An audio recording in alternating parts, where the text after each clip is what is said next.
मनुष्य का श्वसन तंत्र, ह्यूमन रेस्पिरेटरी सिस्टम। प्रत्येक जीव को जीवित रहने हेतु ऑक्सीजन की आवश्यकता होती है, क्योंकि ऑक्सीजन ही कार्बनिक भोज्य पदार्थों का ऑक्सीकरण या विघटन करके ऊर्जा प्रदान करते हैं।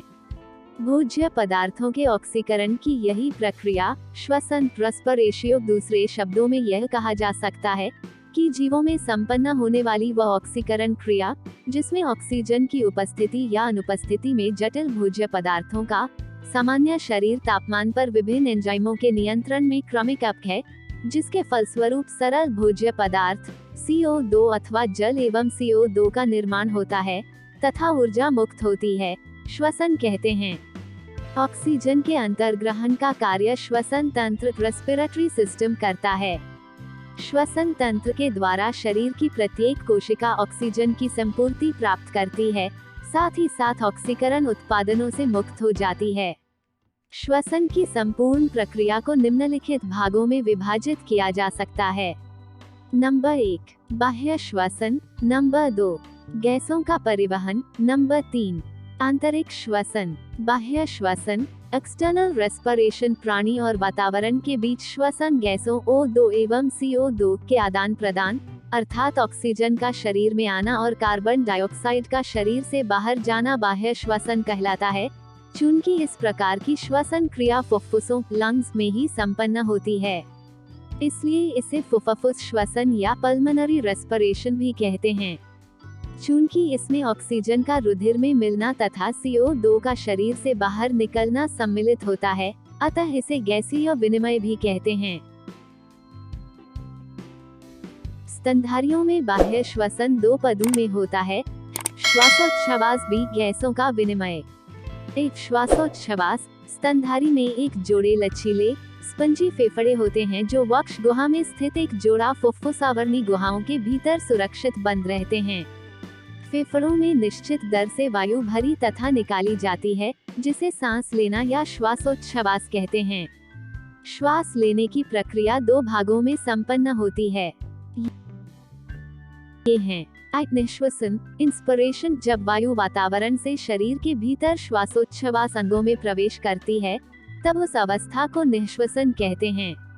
निश्वसन में बाह्य अंतरार्शुक पेशियां सिकुड़ती हैं, पसलियां तथा स्टनम ऊपर तथा बाहर की ओर खींचते हैं, जिससे वक्ष गुहा का आयतन बढ़ जाता है। डायफ्राम की रेडियल पेशियां सिकुड़ती हैं, जिससे डायफ्राम चिपटा हो जाता है, जिससे वक्ष गुहा का आयतन अग्रपश्चात दिशा में बढ़ जाता है। वक्ष गुहा का आयतन बढ़ने से दबाव कम हो जाता है, फेफड़े फैलते हैं। वायु नासा, नासावेशमों, नेजोफिरिंग्स, ट्रैकिया, ब्रोक्स एवं ब्रोकियोज आदि से होती हुई फेफड़ों में पहुंचती है। गैसों का आदान प्रदान एल्वियोली में होता है। एल्वियोली से ऑक्सीजन विसरित होकर रुधिर में तथा कार्बन डाइऑक्साइड रुधिर से विसरित होकर फेफड़ों की एल्वियोली में पहुंचती है। उच्छ्वास, एक्सपिरेशन, जब श्वसन के पश्चात CO2 युक्त वायु श्वासोच्छ्वास अंगों से बाहर वातावरण में निकलती है, तब उस अवस्था को उच्छ्वास कहते हैं। उच्छ्वास में आंतरिक इंटरकोस्टल पेशियों के सिकुड़ने के कारण पसलियां फिर अपने स्थान पर वापस आ जाती हैं। इसके फलस्वरूप प्लूरल गुहा का आयतन घट जाता है एवं फेफड़े पर दबाव पड़ने के कारण वह सिकुड़ता रहता है तथा फेफड़े की हवा उसी पथ से, जिस पथ से प्रवेश करती है, बाहर निकलकर वातावरण में वापस चली जाती है। आंतरिक इंटरकोस्टल पेशियों को उच्छ्वास पेशियां भी कहते हैं, क्योंकि इन्हीं के द्वारा उच्छ्वास संपन्न होता है। बी, गैसों का विनिमय। गैसों का विनिमय फेफड़े के अंदर होता है। श्वासोच्छ्वास के फलस्वरूप वायु फेफड़े के विभिन्न वायु कोष्ठकों में पहुंच जाती है। वायु कोष्ठकों के चारों ओर रक्त कोशिकाओं का घना जाल उपस्थित रहता है। इस समय की वायु ऑक्सीजन महीन शिरा कोशिकाओं की दीवार से होकर इनके रुधिर में पहुंच जाती है। बदले में रुधिर से CO2 केशिकाओं निकाली गई वायु की दीवार से बाहर निकलकर बाहर जाने वाली वायु में मिल जाती है। यह गैसीय विनिमय घुली अवस्था में या विसरण प्रवणता के आधार पर साधारण विसरण द्वारा होता है। फेफड़े में ऑक्सीजन और कार्बन डाइऑक्साइड गैसों का विनिमय उनके दाब के अंतर के कारण होता है। कूपिक वायु में ऑक्सीजन का दाब 100 मिलीमीटर Hg होता है, जबकि शिरा केशिका के रुधिर में ऑक्सीजन का दाब 37 मिलीमीटर Hg होता है। इनके दबाव में अंतर के कारण ऑक्सीजन शिरा केशिका की ओर विसरित होता है। इसी तरह CO2 का दाब कूपिक वायु में 40 पारे के मिलीमीटर होता है, जबकि शिरा केशिका में 46 मिलीमीटर Hg होता है। फलतः CO2 शिरा केशिका से कूपिका की ओर विसरित होती है। अतः ऑक्सीजन एवं कार्बन डाइऑक्साइड की विसरण की दिशा एक दूसरे के विपरीत होती है। फेफड़े के समान ही गैसीय विनिमय ऊतकों में भी होता है। ऊतकों में सक्रिय उपापचय के फलस्वरूप केशिकाओं में CO2 की मात्रा अधिक तथा ऑक्सीजन की मात्रा कम होती है। इस कारण CO2 केशिकाओं से रुधिर में विसरित होता रहता है, जबकि ऑक्सीजन की मात्रा रुधिर में अधिक रहने के फलस्वरूप यह रुधिर से ऊतक को केशिकाओं में विसरित होता रहता है। मानव शरीर में ऑक्सीजन का अभिगमन का क्रम क्रमशः फुफ्फुस, रुधिर और ऊतक द्वारा होता है। इस प्रकार शरीर में गैसों का आदान प्रदान एक सरल भौतिकीय विसरण सिद्धांत पर होता रहता है। श्वासोच्छ्वास में वायु का संघटन, निश्वसन के दौरान अंदर ली गई वायु में नाइट्रोजन 79%, ऑक्सीजन 21%, कार्बन डाइऑक्साइड 0.03%। उच्छ्वास के दौरान बाहर निकाली गई वायु में नाइट्रोजन 79%, ऑक्सीजन 17%, कार्बन डाइऑक्साइड 4% होता है। गैसों का परिवहन, गैसों अर्थात ऑक्सीजन एवं कार्बन डाइऑक्साइड का फेफड़े से शरीर की कोशिकाओं तक पहुंचना तथा पुनः फेफड़े तक वापस आने की क्रिया को गैसों का परिवहन कहते हैं। श्वसन गैसों का परिवहन रुधिर परिसंचरण तंत्र की सहायता से होता है। ऑक्सीजन का परिवहन, ऑक्सीजन का परिवहन मुख्यतः रुधिर में पाए जाने वाले लाल वर्णक हीमोग्लोबिन के द्वारा होता है। हीमोग्लोबिन ऑक्सीजन से संयुक्त होकर एक अस्थायी यौगिक ऑक्सीहीमोग्लोबिन बनाता है, जो एक भौतिक परिवर्तन है। Hb haemoglobin, O2 oxygen, O2 oxyhaemoglobin. यह ऑक्सीहीमोग्लोबिन रुधिर परिसंचरण के द्वारा शरीर की विभिन्न कोशिकाओं में पहुंचता है। कोशिकाओं में ऑक्सीजन का आंशिक दाब कम रहता है, जिसके कारण ऑक्सीहीमोग्लोबिन का विखंडन ऑक्सीजन एवं हीमोग्लोबिन में हो जाता है। इस प्रक्रिया में ऑक्सीजन मुक्त होकर ऊतकों में प्रवेश कर जाता है। हीमोग्लोबिन बैंगनी रंग का होता है, जबकि ऑक्सीहीमोग्लोबिन चमकदार लाल रंग का होता है। ऑक्सीजन की कितनी मात्रा का संयोजन हीमोग्लोबिन से होगा, यह ऑक्सीजन के आंशिक दाब एवं रक्त के पीएच पर आधारित होता है। हीमोग्लोबिन को श्वसन वर्णक कहा जाता है। यह दो भागों से मिलकर बना होता है। प्रथम भाग हीमेटीन या होम कहलाता है। हीम एक आयरन पारफायरिन होता है। इसके केंद्रक में एक लौह परमाणु फेक रहता है। हीमोग्लोबिन का दूसरा भाग ग्लोबिन कहलाता है, जो कि एक रंगहीन प्रोटीन है। यह हीमोग्लोबिन का 95% होता है। बी कार्बन डाइऑक्साइड का परिवहन, कार्बन डाइऑक्साइड का परिवहन कोशिकाओं से फेफड़े तक हीमोग्लोबिन के द्वारा केवल 10 से 20% तक ही हो पाता है।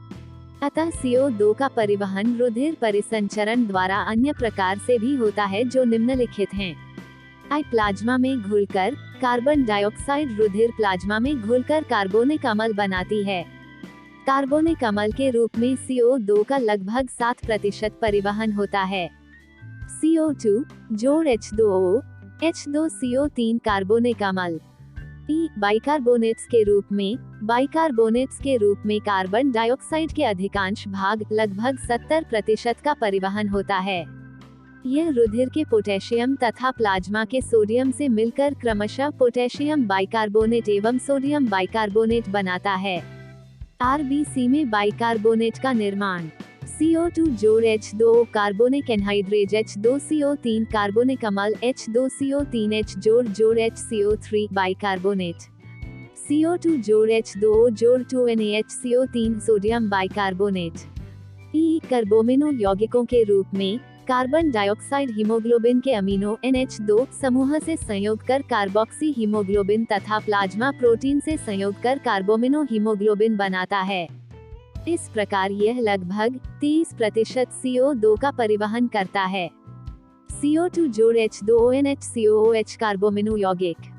HbNH2 जोड़ CO2 HbNHCOOH कार्बोक्सिल हीमोग्लोबिन।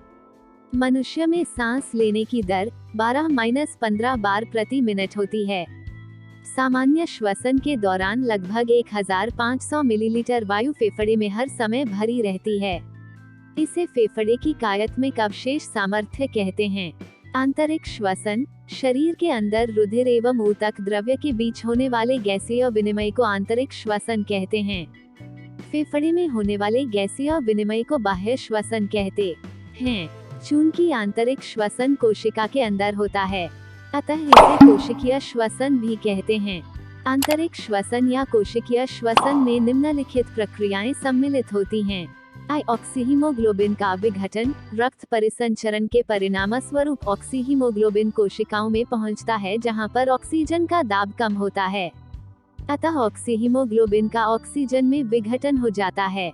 इस प्रकार से लगभग 25% ऑक्सीजन ऊतकों में पहुंच जाते हैं। O2 oxyhaemoglobin, HB haemoglobin, O2 oxygen. ई खाद्य पदार्थों का ऑक्सीकरण। कोशिका द्रव्य में ऑक्सीजन की उपस्थिति में विभिन्न खाद्य पदार्थों का विभिन्न एंजाइमों की उपस्थिति में ऑक्सीकरण होता है, जिसके परिणामस्वरूप ऊर्जा मुक्त होती है। आंतरिक श्वसन दो प्रकार के होते हैं। अनॉक्सी श्वसन, बी ऑक्सी श्वसन। अनॉक्सी श्वसन वह श्वसन जो ऑक्सीजन की अनुपस्थिति में होता है, अनॉक्सी श्वसन कहलाता है। इसमें जटिल रासायनिक प्रतिक्रियाओं की श्रृंखला द्वारा ग्लूकोज कोशिकीय ईंधन का आंशिक विखंडन होता है। ग्लूकोज का यह आंशिक विखंडन 12 एंजाइमों की सहायता से कोशिका द्रव्य में संपन्न होती है। इसके अंतर्गत होने वाले संपूर्ण प्रक्रम को ग्लाइकोलिसिस कहते हैं। अनॉक्सी श्वसन का अंतिम उत्पाद पाइरुविक अम्ल होता है। संपूर्ण प्रक्रम में 4 अणु एटीपी ऊर्जा का निर्माण होता है, जिसमें से 2 अणु एटीपी ऊर्जा इस प्रक्रम के संपन्न होने में खर्च हो जाती है। इस प्रकार 2 अणु एटीपी का शुद्ध लाभ होता है। इसमें ग्लूकोज अणु के आंशिक विखंडन के कारण उनसे लगभग 7% ऊर्जा मुक्त हो पाती है।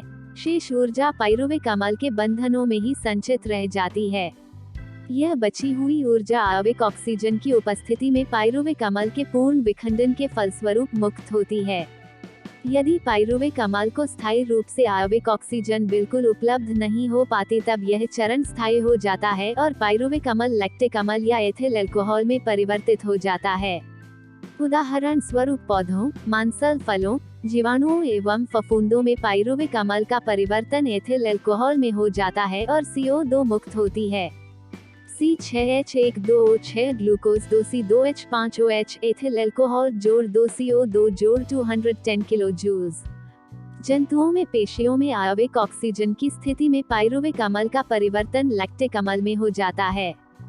C6H12O6 ग्लूकोज 2C3H6O3 लैक्टिक अम्ल जोड़ 150 किलो जूल। अनॉक्सी श्वसन प्रायः जीवों में गहराई पर स्थित ऊतकों में, अंकुरित होते बीजों में व फलों में अल्प समय के लिए होता है। अनॉक्सी श्वसन को शर्करा किण्वन भी कहा जाता है। ऑक्सी श्वसन, कोशिकीय श्वसन का यह चरण कोशिका के अंदर माइटोकॉन्ड्रिया में संपन्न होता है। इस चरण में विभिन्न रासायनिक प्रतिक्रियाओं की एक श्रृंखला और अनेक एंजाइमों की सहायता से पाइरुविक अम्ल का पूर्ण ऑक्सीकरण होता है तथा अंत में CO2 एवं जल उपोत्पाद के रूप में बनते हैं और ढेर सारी रासायनिक ऊर्जा मुक्त होती है, जो एटीपी अणुओं में संचित हो जाती है। इस चरण के अंत में 3-6 एटीपी के अणु प्राप्त होते हैं। इस प्रकार संपूर्ण कोशिकीय श्वसन में एक अणु ग्लूकोज से 3-8 एटीपी ऊर्जा प्राप्त होती है। एक अणु ग्लूकोज के पूर्ण विखंडन या पूर्ण ऑक्सीकरण के फलस्वरूप कुल ऊर्जा का लगभग 55 से 60% तक ही जीवों को उपलब्ध होता है। शेष ऊर्जा ऊष्मा ऊर्जा के रूप में ह्रासित हो जाती है। C6H12O6 जोड़ 6O2 6CO2 जोड़ 6H2O जोड़ 2830 किलो जूल है। श्वसन की क्रियाविधि। श्वसन की प्रक्रिया सामान्यतया 2 पदों में संपन्न होती है। ये हैं 1. ग्लाइकोलाइसिस तथा 2. क्राब्स चक्र। ग्लाइकोलिसिस, इस प्रक्रिया में ग्लूकोज के एक अणु से पाइरुविक अम्ल के 2 अणुओं का निर्माण होता है। इस प्रक्रिया में ऑक्सीजन की आवश्यकता नहीं होती है, अतः यह प्रक्रिया अनॉक्सी श्वसन तथा ऑक्सी श्वसन में एक जैसी ही होती है। यह संपूर्ण प्रक्रिया कोशिका द्रव्य में पूर्ण होती है। ग्लाइकोलिसिस के पूरे चरण में एटीपी के 4 अणु बनते हैं, जबकि एटीपी के 2 अणु खर्च हो जाते हैं। इस प्रकार इस प्रक्रिया में एटीपी के 2 अणुओं का शुद्ध लाभ होता है। इस प्रक्रिया में हाइड्रोजन के 4 परमाणु बनते हैं, जो NAD को 2 NADH2 में बदलने में काम आते हैं।